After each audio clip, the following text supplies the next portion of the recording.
कि पितरों की शांति के लिए अमावस्या अच्छी रहती है, तो उस दिन क्या करना चाहिए खास तौर पर?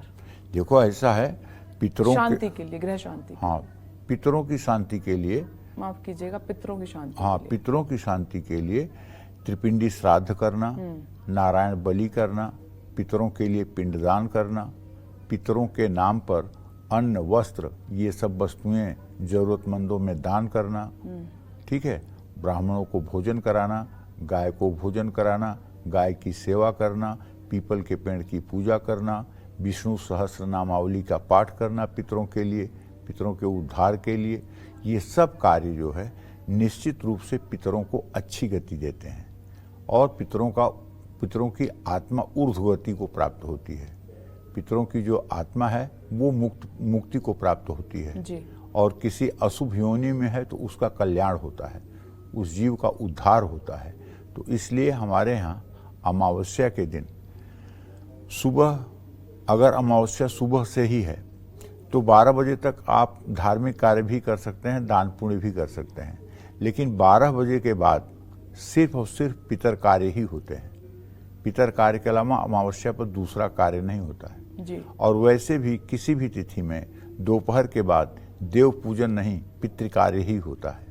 ये बात सभी को दिमाग में समझ लेना चाहिए। जो लोग दिन में 12 बजे के बाद पूजा शुरू करते हैं, सुबह पूजा नहीं शुरू कर पाते हैं, उनकी पूजा नहीं लगती है, ये मैं गारंटी के साथ कह रहा हूँ। अगर आप सुबह पूजा नहीं करते, आपका कोई रूटीन नहीं है, आप दिन में 12 बजे 1 बजे उठ करके पूजा कर रहे हैं, तो आपके पूजा का कोई मतलब नहीं है। आप अपने मन को समझाने के लिए पूजा कर लीजिए, ये अलग बात है, लेकिन इस पूजा का कोई महत्व भी होगा ऐसा कुछ नहीं है, कोई महत्व नहीं होगा। पूजा करने के लिए सबसे सर्वोत्तम सनातन धर्म में ब्रह्म मुहूर्त माना गया है, सुबह 4 बजे से सूर्योदय तक। अगर इसमें आप नहीं कर पाते हैं कोई बात नहीं, लेकिन सूर्योदय के पहले शुरू हो जाइए और 8 बजे तक, 8:30 बजे तक अपनी पूजा को समाप्त कर लीजिए। और हर सनातन धर्मी को चाहिए कि वो सूर्य को अर्घ दे, चाहे उसकी कोई भी राशि हो और चाहे वो किसी भी नक्षत्र में पैदा हुआ हो। सूर्य सभी के आदि देवता हैं। सूर्य सभी को बिना भेदभाव के अपनी किरणें, अपनी रोशनी, अपना प्रकाश देते हैं। सूर्य बिना भेदभाव के हमारा अंधेरा दूर करते हैं। इसलिए सनातन धर्म का प्रमुख जो है वो मतलब कि सूर्य देवता है और ये प्रत्यक्ष देवता हैं। इसलिए हर सनातन धर्मी को, स्त्री हो पुरुष हो व थर्ड जेंडर हो, कोई भी हो, जो लोग सूर्य की उपासना करते हैं उनके चेहरे का तेज, उनके आत्मविश्वास में कभी कमी नहीं आती है। उनका मुखमंडल हर समय आभायुक्त होता है। सूर्य की उपासना करने से ही ऋषि मुनि अपना झंडा आकाश तक फहराते थे और ऐसा कोई नहीं इस देश का तपस्वी हुआ जिसने सूर्य को अर्घ न दिया हो और गायत्री की साधना न की हो, संध्या वंदन न किया हो और वो सिद्ध हो गया हो, कभी नहीं।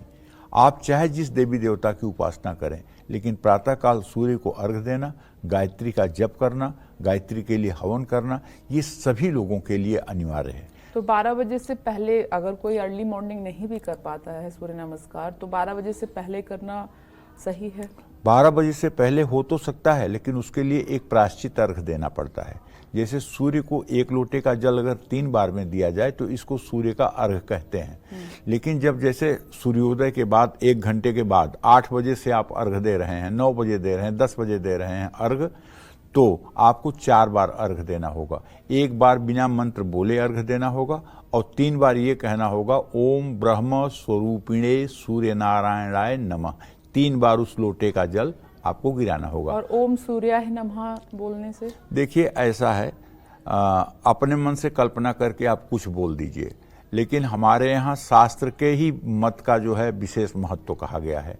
भगवान कृष्ण से अर्जुन ने पूछा है कि अगर कोई आपका बहुत बड़ा भक्त है और बड़े प्रेम से आपकी पूजा करता है, बड़े मतलब कि निष्ठा से करता है, लेकिन वो शास्त्र सम्मत विधा से नहीं करता है, शास्त्र के नियमों के अनुसार नहीं करता है, जो शास्त्र सम्मत विधा है उससे उसके अनुरूप नहीं करता है, बल्कि वो अपनी मर्जी से करता है, तो ऐसे के लिए आप क्या कहेंगे?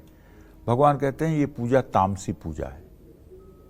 क्योंकि जब हम शास्त्र का उल्लंघन करते हैं तो कहीं न कहीं जो है कर्मकांड, देखो दुधारी तलवार है, ये अगर सीधा चलती है तो लक्ष्य को पार करती है, उल्टा चलती है तो अपने को ही भेजती है। इसलिए शास्त्र मर्यादाओं का ध्यान करके ही अनुसरण करना चाहिए।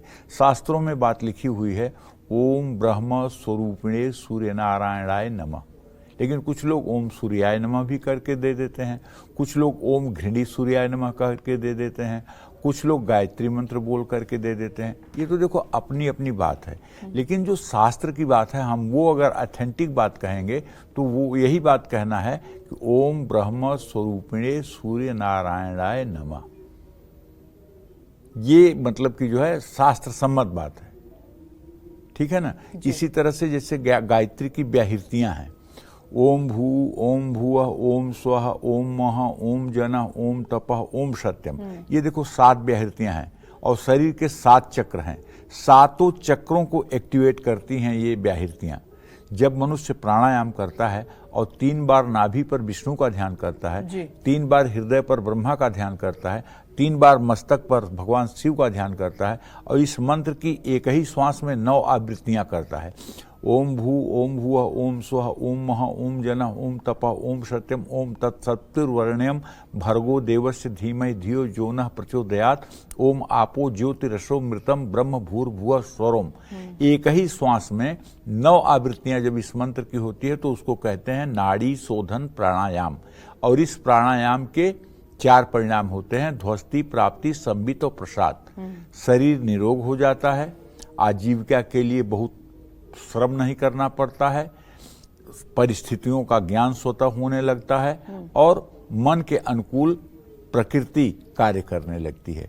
इस प्राणायाम का ये महत्व है। तो इसलिए शास्त्र मर्यादा का ध्यान तो करना चाहिए, किंचित भी शास्त्र मर्यादा का ध्यान। हाँ, कलयुग है, कलिमल ग्रसे धर्म सब लुप्त भय सदग्रंथ दम्भिन निजमति कर विकल प्रगट किए बहुपंथ। गोस्वामी तुलसीदास जी कहते हैं कि कलिकाल ने ऐसा मतलब कि कलिमल ग्रसे धर्म सब, ऐसा धर्म पर ग्रहण लगा दिया है कि लुप्त भये सदग्रंथ, सदग्रंथ जो है वो गायब हो गए हैं और पाखंडियों ने अपना अपना विचार प्रतिपादित करके और नए नए रास्तों का जो है सृजन कर दिया है। समझ रहे हैं? तो बस यही कहना चाहता हूँ। जय मां विंध्यवासिनी। दर्शन 24 यूट्यूब चैनल को लाइक करें, शेयर करें और सब्सक्राइब करें।